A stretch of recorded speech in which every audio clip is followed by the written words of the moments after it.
Hello दोस्तों, welcome to horror vibes. आप में से बहुत लोगों ने मुझे मैसेज किया कि मैं Q&A का कोई वीडियो लेकर आऊँ। दोस्तों, मैं आपको बता दूं कि जब हमारी फैमिली 5000 सब्सक्राइबर की हो जाएगी तो मैं आपके लिए अपने एक Q&A का वीडियो लेकर आऊँगा, जिस पे आप लोग अपने सारे सवाल मुझसे पूछ सकते हैं। अगर आप मेरे चैनल पर नए हैं तो आप हॉरर वाइब्स को सब्सक्राइब करिए। यहाँ आपको हॉरर स्टोरीज़ और मिस्टीरियस स्टोरीज़ पर वीडियो मिलते रहेंगे। चैनल को सब्सक्राइब करके बेल आइकन दबाना बिल्कुल मत भूलिएगा। और अगर आपके साथ भी कोई घटना घटी हो तो आप मेरे इंस्टाग्राम पे मुझे मैसेज कर सकते हैं। मैं इंस्टाग्राम का लिंक आपको डिस्क्रिप्शन बॉक्स पे दे दूंगा। तो ज़्यादा टाइम न लेते हुए वीडियो को शुरू करते हैं। ये पहली घटना मुझको रेडिट से मिली है। इस घटना को कूब नाम के एक अकाउंट से शेयर किया गया है। जिस आदमी ने इसको शेयर किया है उसका नाम कूब है। अब आगे की घटना मैं आपको कूब के नज़रिए से बताऊंगा। मेरा नाम कूब है और मैं नॉर्वे का रहने वाला हूँ। मेरे पापा ने नॉर्वे में जैक्सन स्ट्रीट के पास एक नया घर लिया। वो घर बहुत ही ज़्यादा खूबसूरत और आकर्षित था। पापा को वो एक ही नज़र में पसंद आ गया था। ये घटना मेरे साथ 2010 में घटी थी। वो घर एक बूढ़ी औरत का था। मुझे उसके बारे में ज़्यादा जानकारी नहीं थी। वो घर हमने उस औरत से अगस्त के महीने में ख़रीदा था और कुछ छोटा मोटा काम करवाने के बाद हम सब अक्टूबर के महीने में उस घर में शिफ्ट होने वाले थे। उस घर में कुछ छोटे मोटे बदलाव कराने के बाद अक्टूबर में हम उस घर में शिफ्ट भी हो गए। मेरा एक पैर बचपन से ही कमज़ोर था और मैं चल नहीं पाता था। मैं चलने के लिए एक व्हील चेयर का प्रयोग करता था। मैं बिना व्हील चेयर के मैं कहीं भी आ जा नहीं सकता था। जिस घर में हम शिफ्ट हुए थे वो घर 2 मंजिल का था। मेरा रूम नीचे वाले ग्राउंड फ्लोर पे था और मम्मी पापा का रूम मेरे रूम के जस्ट ऊपर वाले रूम पे था। मेरे कमरे के बगल से सीढ़ियाँ ऊपर की तरफ जाती थी। उन सीढ़ियों के बगल में एक दरवाज़ा था। वो दरवाज़ा नीचे बेसमेंट के लिए जाता था। ये बात मुझको नहीं पता थी, लेकिन उस घर में एक अंडरग्राउंड बेसमेंट बना हुआ था। उस बेसमेंट में लोग पुरानी चीज़ें और ऐसी चीज़ें जमा करते थे या रखते थे जिनका कोई भी उपयोग या यूज़ नहीं होता था। ऐसी चीज़ों को हम लोग बेसमेंट में डाल दिया करते थे। उस घर की पुरानी मालकिन ने पूरा घर खाली कर दिया था, लेकिन उन्होंने अपना कुछ सामान बेसमेंट में रखा हुआ था। उन्होंने मेरे पापा से बोला था कि वो 1 हफ्ते के अंदर अपना सामान ले जाएंगी। पहले दिन तो मुझको उस घर में रहने में बहुत अजीब लगा, क्योंकि मुझको अपने पुराने कमरे की और मुझे अपने पुराने घर की याद आ रही थी। उस रात मुझको नींद भी नहीं आ रही थी। वो रात बहुत मुश्किल से कटी। जैसे तैसे पूरा दिन निकला और अगली रात मुझे फिर से नींद नहीं आ रही थी। मैं करीब 1 या 2 बजे तक जग रहा था। तभी मुझे एक अजीब सी आवाज़ आ रही थी। वो आवाज़ ऐसी थी जैसे कोई दीवार पे कुछ फेंक के मार रहा हो। काफ़ी लेट हो रहा था तो मैं सोने की कोशिश कर रहा था, लेकिन उस आवाज़ की वजह से मेरी आंखें खुल गईं और फिर मुझे नींद ही नहीं आ रही थी। मैं अपने बेड पर उठ के बैठ गया और वो आवाज़ किधर से आ रही थी मुझको कुछ भी पता नहीं चल रहा था। मैंने मम्मी को आवाज़ दी, लेकिन शायद वो लोग बहुत गहरी नींद में थे, इसलिए वो लोग मेरी आवाज़ सुन नहीं पाए। वो आवाज़ ज़्यादा तेज़ नहीं थी, लेकिन इतना ज़रूर पता चल रहा था कि उस आवाज़ को निकाल कर कोई मुझे अपने होने का संकेत दे रहा था। फिर वो आवाज़ बंद हो गई और मैं सो गया। उस रात मैंने इस चीज़ पर बिल्कुल भी ध्यान नहीं दिया और अगली रात फिर मुझको वही आवाज़ सुनाई दी। मैं फिर से उठा और खिसकते हुए अपने बेड के पास कोने पर चला गया। वहाँ मेरी व्हीलचेयर रखी हुई थी। मैं किसी तरह अपनी व्हीलचेयर पर बैठने की कोशिश कर रहा था, लेकिन मैं अपने बेड से नीचे गिर गया। मैं जैसे ही नीचे गिरा मेरे हाथ में एक अजीब सा कंपन होने लगा और फिर मुझको पता चला कि वो आवाज़ नीचे बेसमेंट से आ रही थी। वो खटखटाहट की आवाज़ की वजह से नीचे से ज़मीन हल्की फुल्की वाइब्रेट कर रही थी। मैं बहुत सोच में पड़ गया कि नीचे कौन हो सकता है। बेसमेंट में आने जाने का एक ही रास्ता है और वो भी सीढ़ियों के पास बने दरवाजे से, और वो दरवाज़ा बाहर से बंद है, जिसकी चाबी घर की पुरानी मालकिन के पास है। मैं वहीं पर ये सब बैठ के सोचने लगा। मुझको ये लग रहा था कि वो घर की पुरानी मालकिन नीचे किसी को बंद करके चली गई है। मैंने अपनी मम्मी को अगले दिन ये बातें बताईं, लेकिन वो मेरी बात बिल्कुल भी नहीं मान रही थी। उनको लगा कि मैं उनसे कोई मजाक कर रहा हूँ। तीसरी रात मैं नहीं सोया और वो आवाज़ फिर से आई। मैं अपने बेड से नीचे उतरा।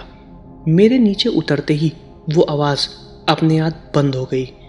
फिर मैंने अपने कान को नीचे ज़मीन की तरफ लगाया और उस आवाज़ को दोबारा सुनने की कोशिश करने लगा। कुछ सेकंड तक तो मुझको कुछ भी नहीं सुनाई दिया। फिर मुझको नीचे से एक आवाज़ आई, मेरे साथ खेलोगे कूप? ये आवाज़ सुन के मैं बहुत डर गया और झटके से ऊपर उठा। मैं जैसे ही ऊपर उठा मेरा सर बेड से लड़ गया। मेरा सर इतनी तेज़ से लड़ा कि मैं वहीं पर गिर गया और बेहोश हो गया। सुबह जब मैं उठा तो मैंने देखा कि मैं बेड पे लेटा हुआ हूँ। मैं बेड से उठा और अपनी माँ के पास गया और उन्होंने मुझसे बोला कि मैं शायद रात में सपना देखने की वजह से बेड से नीचे गिर गया था और पापा ने मुझको उठाकर बेड पे सुला दिया।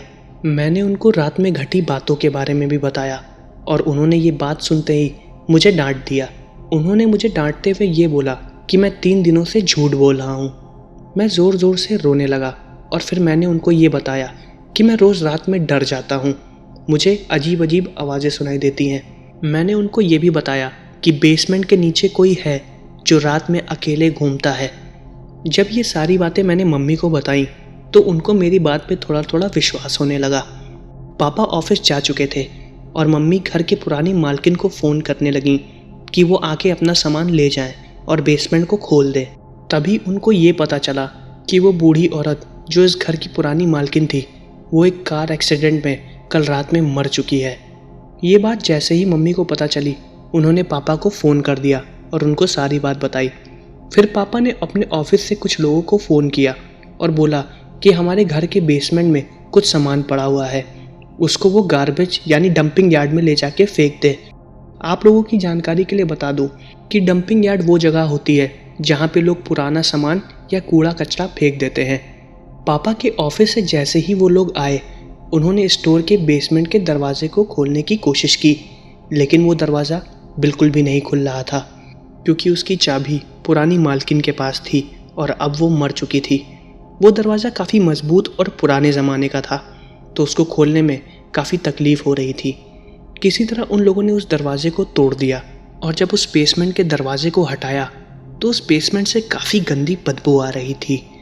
उसके अंदर काफ़ी अंधेरा था और लाइट की कोई भी सुविधा बेसमेंट में नहीं दी गई थी। वो लोग टॉर्च जला के बेसमेंट के अंदर गए और ताजुब की बात तो ये है कि उसके अंदर कुछ भी नहीं था। वो बेसमेंट पूरा का पूरा खाली था। उस बेसमेंट के कोने में बस एक छोटा सा बक्सा पड़ा हुआ था। वो लोग उस बक्से को लेके बाहर आए और उन्होंने उस बक्से को बाहर ही लाके रख दिया। काफ़ी पुराना और मजबूत बक्सा था वो। उस बक्से में एक पुराना ताला लटका हुआ था। उन लोगों ने हथौड़े से उस ताले को तोड़ दिया और उन्होंने उस बक्से को खोला। उन्होंने जैसे ही उस बक्से को खोला उसके अंदर जो चीज़ थी उसको देख के हमारी हालत ख़राब हो गई। उस बक्से के अंदर एक बच्चे की हड्डियाँ पड़ी हुई थीं। ये देख के मैं बहुत डर गया और मेरी मम्मी चिल्लाने लगी। उन्होंने तुरंत पापा और पुलिस को फ़ोन किया। पुलिस वाले तुरंत आ गए थे और पापा भी उसी वक्त पहुंचे थे। उन्होंने तुरंत मम्मी और पापा से पूछताछ करना चालू कर दिया। तभी पापा और मम्मी उन दोनों ने पुलिस वालों को सारी बातें बताई। उन्होंने उस औरत के बारे में भी बताया जिनसे उन्होंने ये घर खरीदा था। पुलिस वालों ने सारी बातें सुनी और उन्होंने तुरंत एम्बुलेंस को बुलाया। वो एम्बुलेंस वाले बक्से को जांच के लिए हॉस्पिटल लेके चले गए। पुलिस वालों को जब उस औरत के बारे में पता चला तो उन्होंने अपने पुराने रिकॉर्ड्स चेक किए। उन रिकॉर्ड्स में ये मिला कि उस औरत का एक 11 साल का बेटा था जिससे वो बहुत प्यार करती थी। बचपन में उस लड़के का एक्सीडेंट हो गया था। उसकी बॉडी कब्रिस्तान में गाड़ दी गई थी और वो औरत अपने बेटे से बहुत ही ज़्यादा प्यार करती थी। अपने बेटे के मरने का गम वो बर्दाश्त नहीं कर पाई तो उसको कुछ दिनों के लिए पागल खाने में भी रखा गया। जब वो वहाँ से छूट के आई तो हमें पता चला कि उस लड़के का शरीर उस कब्रिस्तान से गायब हो चुका है। उस टाइम पुलिस वालों ने उसको ढूंढने की बहुत कोशिश की लेकिन वो लड़का नहीं मिला और धीरे धीरे ये केस भी बंद हो गया। फिर पुलिस वालों ने बताया कि उस लड़के की लाश इसलिए नहीं मिली क्योंकि उस औरत ने उसको अपने बेसमेंट में छुपा रखा था। जब ये सारी बातें पुलिस वाले मेरे मम्मी पापा को बता रहे थे तो मैं भी वहीं पर ही था। वो सारी बातें मेरे दिमाग में एकदम घुस चुकी थी और उस रात मैं बिल्कुल भी नहीं सो पाया। मैं काफ़ी डरा हुआ था। मम्मी और पापा को मेरी बात पर विश्वास हो चुका था कि मैं जिस बच्चे के बारे में उनको बता रहा था वो बात बिल्कुल सच थी। उस बेसमेंट का दरवाज़ा खुल चुका था और वो आत्मा अब बाहर आ चुकी थी। कुछ दिन तक मम्मी पापा को उसका एहसास भी हुआ। उनको ऐसा लगता था कि रात में कोई बच्चा खेल रहा है और पूरी रात उनको एक बच्चे के हंसने की आवाज़ भी सुनाई देती है। 2 से 3 दिन तक ये घटना हमारे घर में घटती रही। फिर कुछ दिन बाद सब कुछ नॉर्मल हो गया और वो आवाज़ और वो बच्चा ना हमें कभी फिर दिखाई दिया और ना ही सुनाई दिया। ये थी पहली घटना। अब मैं आपको दूसरी घटना बताने वाला हूँ। ये दूसरी घटना मुझको रेडिट पे 012JJL नाम के अकाउंट से मिली है। ये घटना जिसके साथ घटी है उसका नाम लीसा था। अब मैं आगे की घटना आपको लीसा के पॉइंट ऑफ व्यू से बताऊंगा। मेरा नाम लीसा है और मैं शिकागो की रहने वाली हूँ। मैं और मेरे हस्बैंड दोनों लोग एक बिज़नेस करते हैं। हम दोनों लोग घरों की इंटीरियर डिज़ाइनिंग का काम करते हैं। हम दोनों इस काम में बहुत ही माहिर थे। मुझको काफ़ी ऑफ़र्स भी मिलते थे। ये घटना मेरे साथ सन 2008 में घटी थी। सितंबर का महीना था और हम लोगों को एक बहुत ही बड़ी इंटीरियर डिज़ाइनिंग कंपनी से ऑफ़र आया था कि शिकागो के एक न्यूवे रोड पर एक घर है जहाँ पर एक फैमिली शिफ्ट होने वाली है। वो घर बहुत ही ज़्यादा खूबसूरत था, लेकिन हमको अपने क्लाइंट के अनुसार उसमें कुछ बदलाव करने थे और उस घर को उनके हिसाब से डिज़ाइन करना था। मैंने उस ऑफ़र को एक्सेप्ट किया और हम दोनों वहाँ पर चले गए। वो घर काफ़ी बड़ा था और हमको 1 हफ्ते में अपना काम भी ख़त्म करना था। उस कंपनी ने उस घर के बाहर हमारे लिए एक मिनी ट्रक भी अरेंज करके रखा हुआ था। उसके अंदर हमारे रहने और खाने का सारा सामान था। हमारा घर उस घर से काफ़ी दूर था, इसलिए हम डेली अप डाउन नहीं कर सकते थे। इसलिए कंपनी ने हमको ये व्यवस्था दे रखी थी। मेरे हस्बैंड और मैं हम दोनों दिन भर उस घर की डिज़ाइनिंग का काम करते रहते थे। उस कंपनी ने हमको कुछ कारीगर भी दिए थे जिसके साथ मिलके हमको ये सारा काम ख़त्म करना था। शाम को 6 बजे तक सब लोग अपना काम करते थे। उसके बाद घर वापस चले जाते थे। मैं और मेरे हस्बैंड हम दोनों लोग अपने उस मिनी ट्रक के अंदर जाके आराम करते थे। हम दोनों लोग उस ट्रक में बैठ के उस घर को देखते रहते थे। उस टाइम रात के करीब 9 बज रहे थे। मेरे हस्बैंड सोने चले गए थे और मैं वहीं पर बैठे हुए बुक पढ़ रही थी। कुछ देर बाद उस घर के एक रूम की खिड़की हवा की वजह से अपने आप खुलने और बंद होने लगी। वो इतनी तेज़ खुल रही थी और बंद हो रही थी कि उसकी आवाज़ मेरे कानों में पड़ रही थी और मुझे बुक पढ़ने में काफ़ी दिक्कत हो रही थी। मैं उस घर में चली गई ताकि उस खिड़की को बंद कर सकूं। मैं जैसे ही उस घर के अंदर गई मुझको बहुत अजीब लग रहा था, क्योंकि रात में पहली बार मैं उस घर के अंदर गई थी और रात में वो घर बहुत ही ज़्यादा डरावना लगता था। मैं ऊपर वाले कमरे में जाने के लिए सीढ़ियों के पास पहुंची और उसके ऊपर जाने लगी। ऐसा लग रहा था कि कोई मेरे पीछे खड़ा है और मुझे देख रहा है। मैं जैसे ही पीछे घूमी, पीछे कोई भी नहीं था। मैं तुरंत ऊपर वाले कमरे के पास पहुंच गई। मैं उस कमरे के दरवाजे को खोलने की कोशिश कर रही थी, लेकिन वो दरवाज़ा बंद था। मुझे ये बात बहुत अजीब लगी, क्योंकि जब मैं उस घर से निकली थी तो मैंने उस दरवाजे को बाहर से नॉर्मली बंद किया हुआ था, लेकिन जब मैं उसे खोल रही थी तो मैंने देखा पूरी तरह से लॉक था। उस खिड़की के खुलने और बंद होने की आवाज़ और भी ज़्यादा तेज़ हो गई। मैं जल्दी से उस घर के बाहर गई और अपने ट्रक में जाके उस कमरे की चाबी लेकर आई। मेरे हस्बैंड काफ़ी थके थे और वो सो रहे थे, इसलिए मैंने उनको बिल्कुल भी डिस्टर्ब नहीं किया। मैं चाबी लेके दरवाज़ा खोलने के लिए उस घर में दोबारा वापस चली गई। जैसे ही मैं उस कमरे के पास पहुंची, मैंने देखा कि उस कमरे का दरवाज़ा अपने आप खुला हुआ था। ये मेरे लिए बहुत ही ताजुब की बात थी, क्योंकि बस 5 मिनट पहले ही मैं जब यहाँ से गई थी वो दरवाज़ा लॉक था और अब वो अचानक से खुला हुआ था। मैं काफ़ी घबरा गई और उस कमरे के अंदर गई। मैं जैसे ही उस कमरे के अंदर गई मुझको बहुत ही अजीब सा एहसास होने लगा। ऐसा लग रहा था कि उस कमरे में कोई बैठा हुआ है और मेरे आने का इंतज़ार कर रहा था।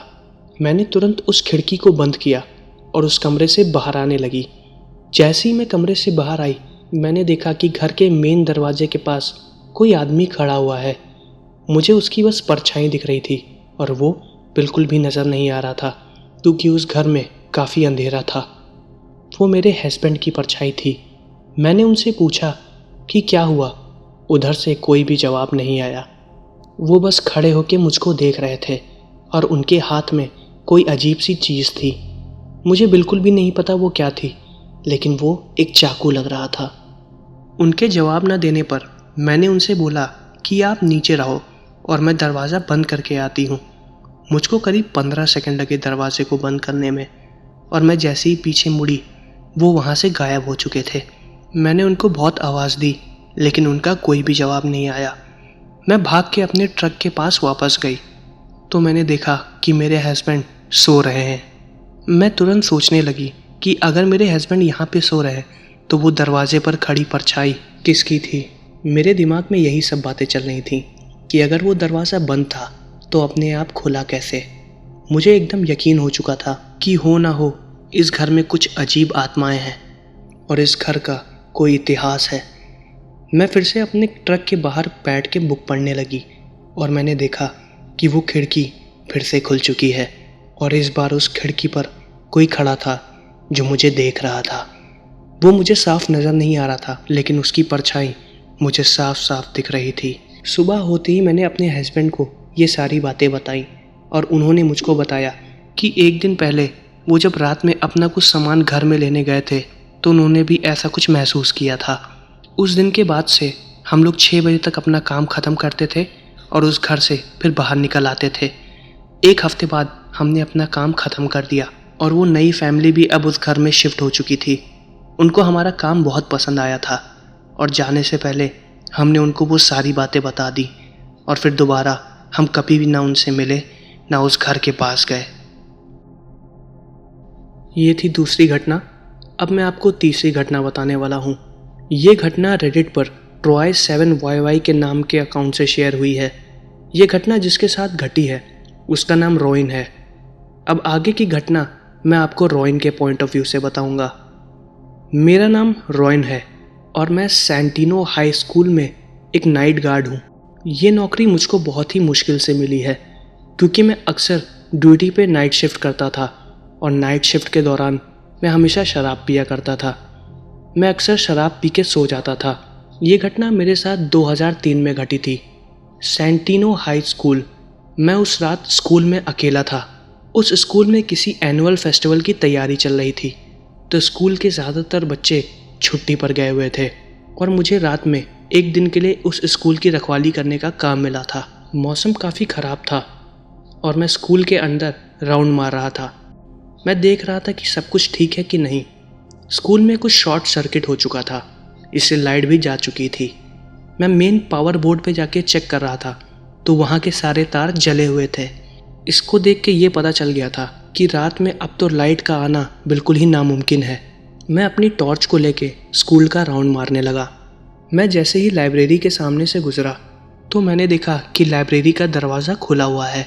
मैं जैसे ही लाइब्रेरी के अंदर गया मैंने देखा कि वहाँ पे बहुत ही ज़्यादा अंधेरा है तो मैंने सोचा कि मैं दरवाजे को बंद कर दूँ। बाहर बारिश बहुत तेज़ हो रही थी और बिजलियाँ भी कड़क रही थीं।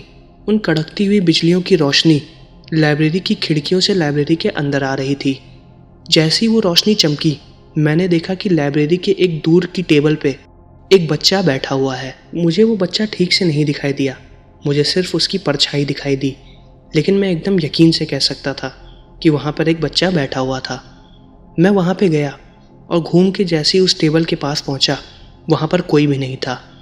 मैंने उस बच्चे को ढूंढने की बहुत कोशिश की लेकिन मुझे वो बिल्कुल भी नहीं मिला। मैंने उसको आवाज़ भी दी लेकिन उसने मेरी आवाज़ का कोई भी जवाब नहीं दिया। मुझे लगा कि शायद ये मेरा कोई वहम है तो मैं वापस जाने लगा।